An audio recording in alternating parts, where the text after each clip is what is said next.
Hello. Hi. Welcome. I'm Izzy, Astraemia, Isabella, 8th House Mercury. I have so many names. We need to condense them. We'll get to that in the future for sure. But most of you guys know me as Izzy. I liked my little squeak there. We have a new moon in Taurus coming up on April 27th.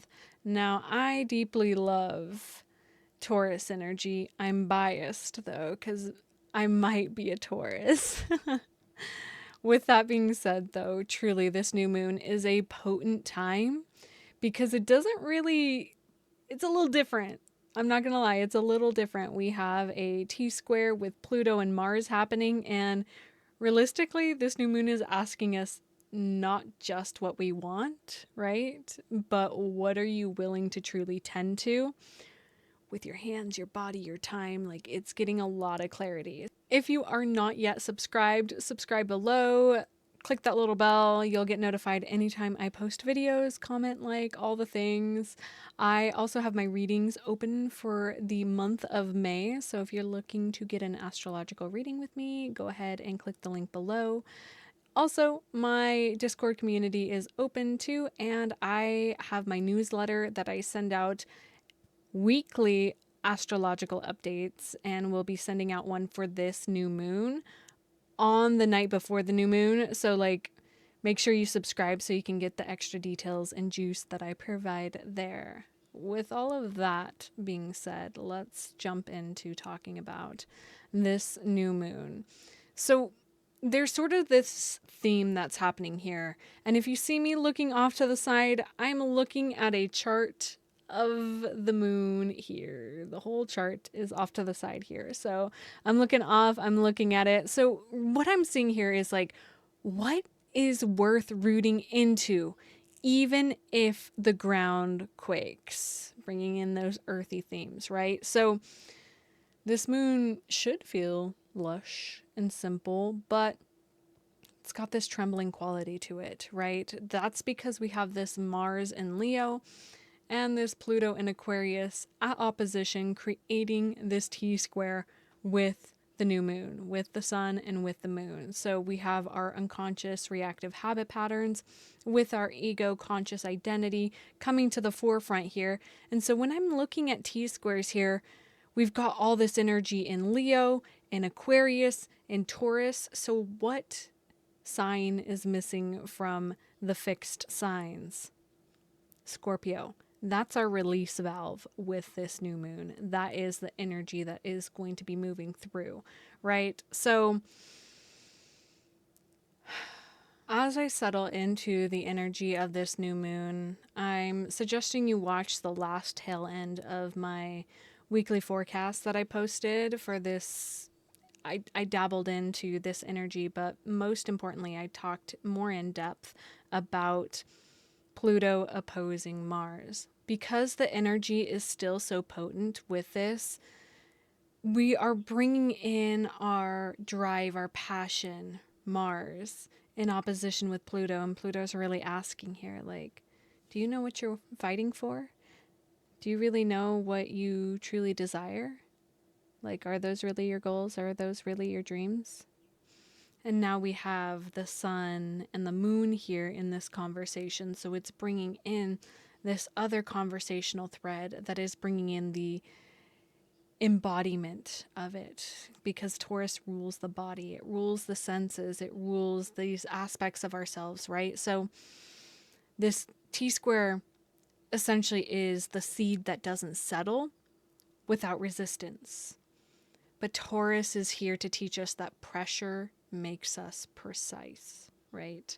So there's this level of precision that's coming here with these tension points, with whatever is coming up, so that we can be very intentional with this seed that we are planting. Because new moons are all about setting intentions. New moons are when the moon is darkest, and it allows this cycle to begin from new to full to new again, right? So as I'm looking here, we've got this sort of energy that is coming up, right? So this new moon is like a threshold.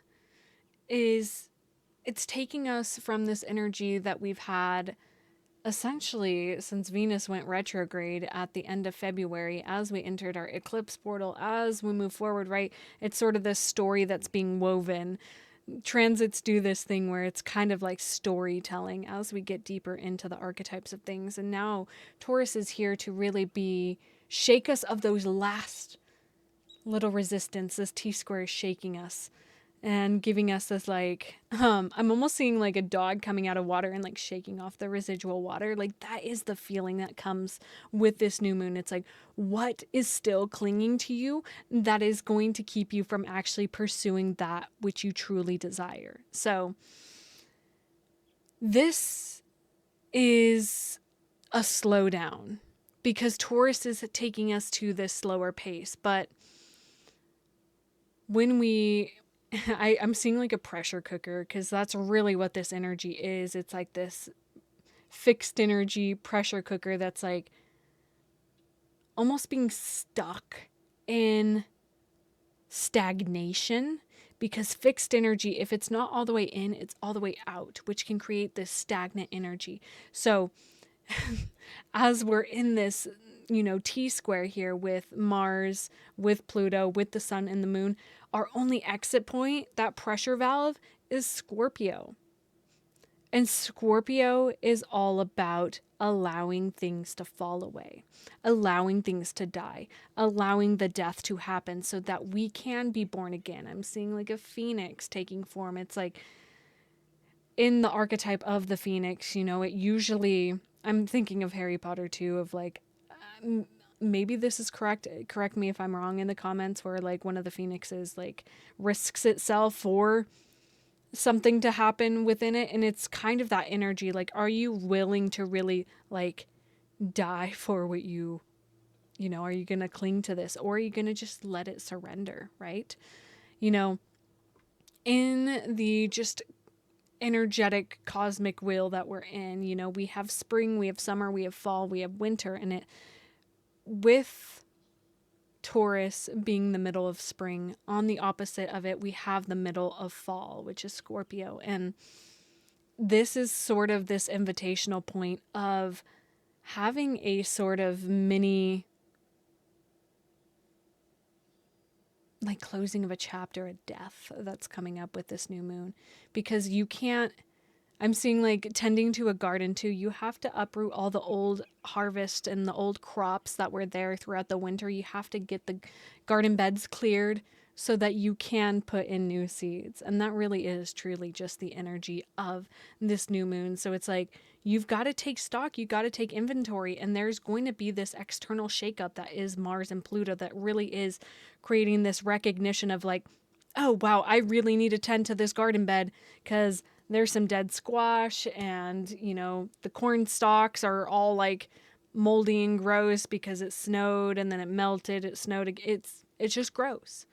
And there's parts of you like that inside of you that really need to be excavated and cleared out. You might need to get some like mulch, you might need to get some like compost on there and really like get the like biomes working together. I'm not a garden expert. These are just metaphors I'm using to talk about this. So for all of this, this is affecting us in different areas of our life, right? So as I'm looking at the chart here, for I'm going to pause. So that's the energy of the new moon. And now I'm going to jump into the rising signs. I'm just deep in the energy. And every time I get deep into it, I kind of just start going. So thank you for your patience. We're going to jump into the rising signs now. Okay, for my Aries risings, this is happening in your second house. As I'm looking at it here, really this moon is rooting you in your worth and your wealth. It's asking this question of, how are you relating to what you have and what you believe you deserve? Are your values truly yours, or are they inherited from survival? This is the opportunity to seed new habits of self-sufficiency and nourishment. Watch for money fears, right? Second house, or overcompensating. Okay, for my Taurus risings, this is happening in your first house, all about self identity, right? So your identity is cracking open like a seed yet again, right? This is a personal renewal that is happening. It's slow, it's sensual, and it's pretty sacred, right? Who are you becoming? As I'm looking at this, like, who are you becoming when nobody is watching? Embody your becoming. Let stillness redefine you. Yum. All right, Gemini risings. This is happening in your 12th house, which is this space of dissolving.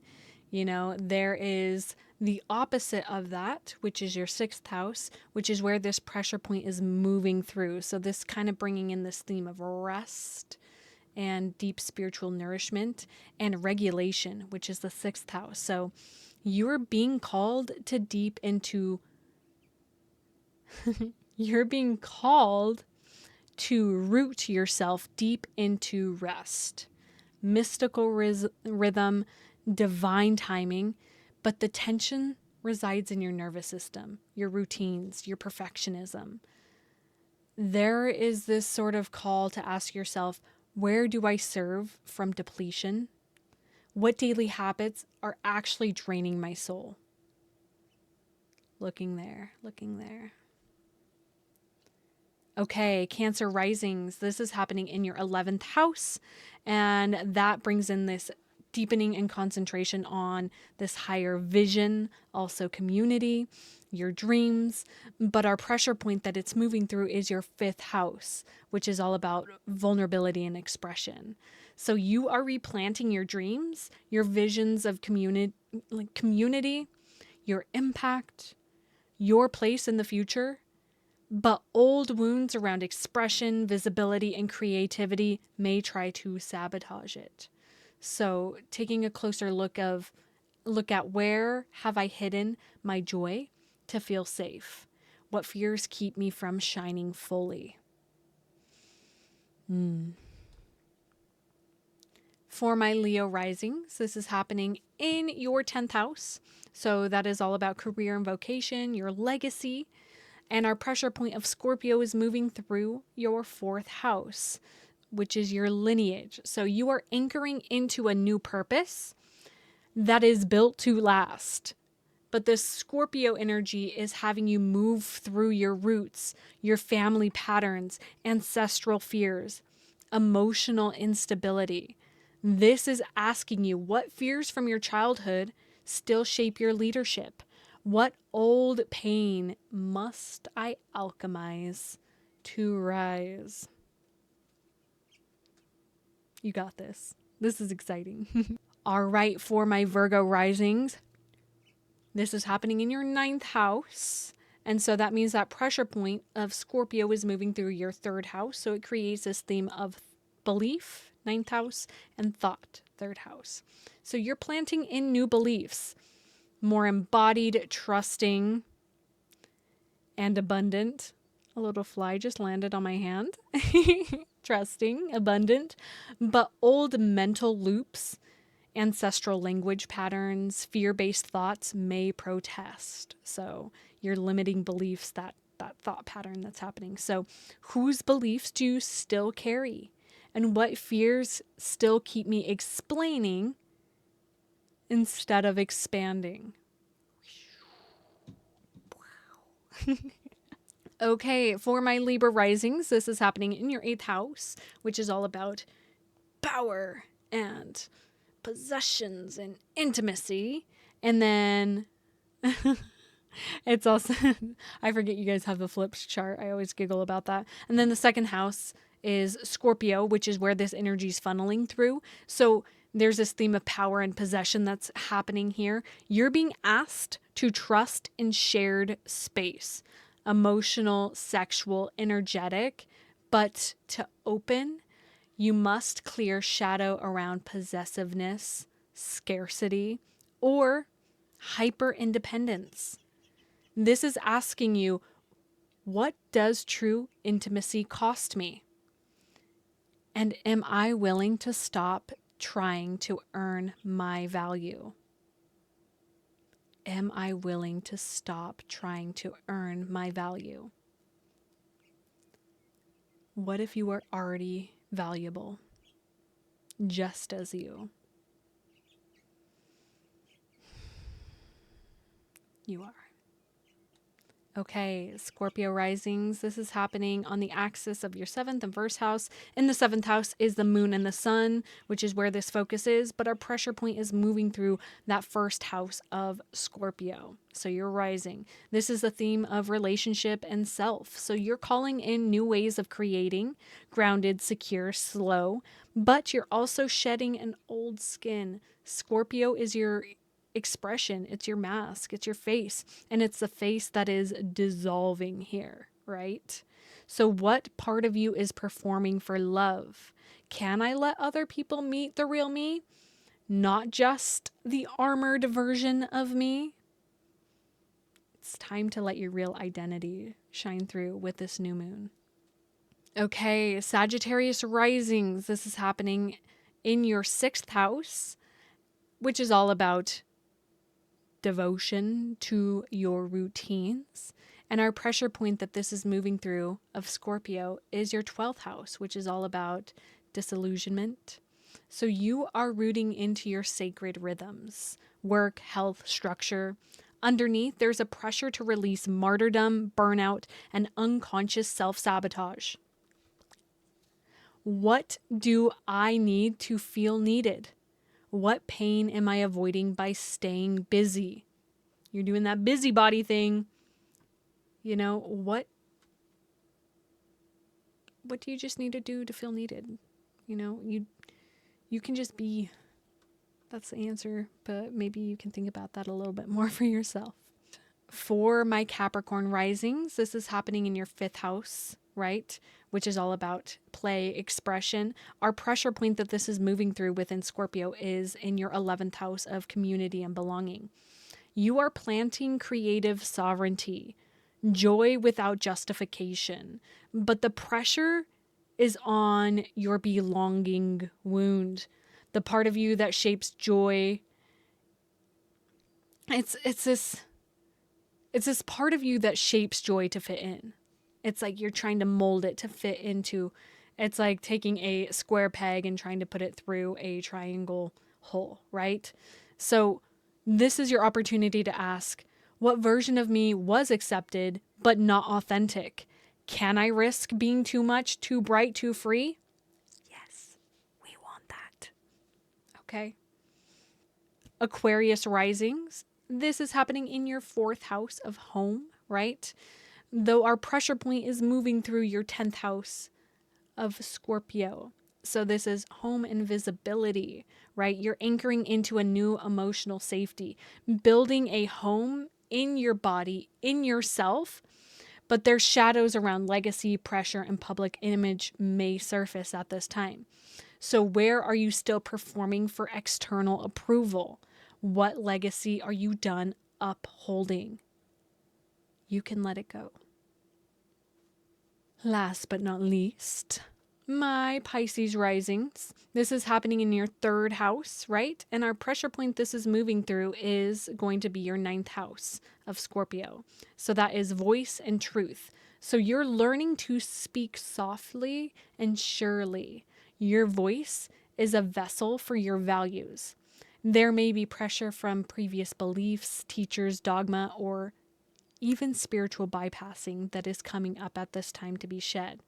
So you can ask yourself, where have I let truth become theology? What wants to be spoken, even if it shakes me? Stop holding back your words. We need you to speak your truth. Please. All right, if you made it to the end of my video, thank you so much. My readings are open for May, so make sure to grab a time with me before it closes. I only have select times open, and spots for astrological readings. I also am doing my divine message, channeled messages readings, so if you want one of those, you can get that as well. Join my Discord. I go live every Sunday at 4 p.m. PST on Twitch and TikTok, so you can join me there. Other than that, I really hope that you use the energy of this new moon to shed those last things so that you can move forward and be in true alignment with the life that you wish to lead. Okay. Love you guys. Bye.